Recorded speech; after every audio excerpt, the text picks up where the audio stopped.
This is going to sound like an Alex Jones rant. There are communists in our telephones. Only problem is, there are communists in our telephones. Chinese intelligence agencies are still in the US telephone system.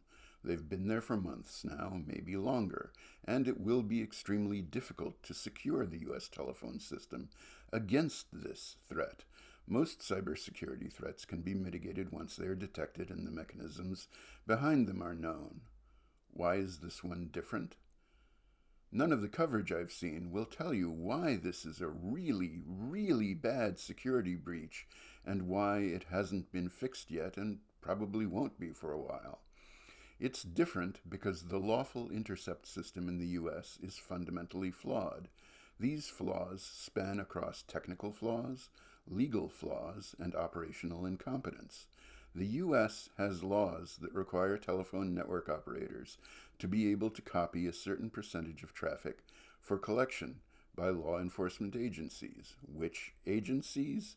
All of them that can get a wiretap order from a court. That means that every Barney Fife in a backwater can order a wiretap. I know how lawful intercept works in detail, in part because I wrote a specification for an infrastructure node for its lawful intercept capabilities.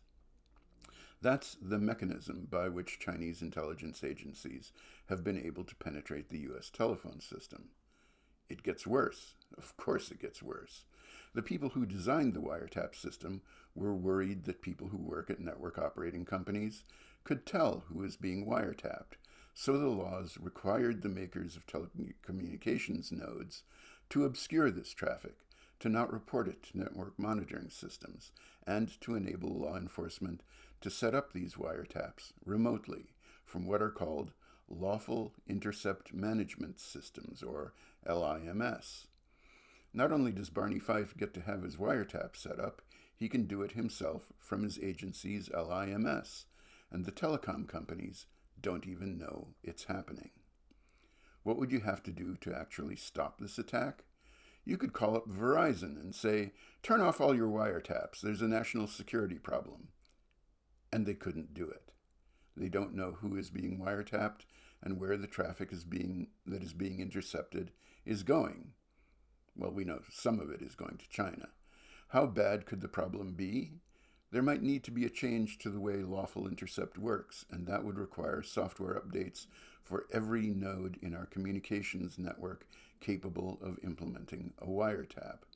And it may require fundamental changes to the way lawful intercept works to be able to monitor and mitigate attacks like this.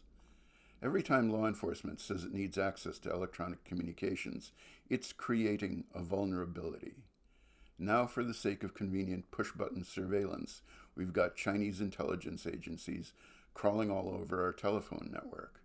As part of securing the telephone network again, we're going to need to limit the ability of law enforcement agencies to get wiretap orders.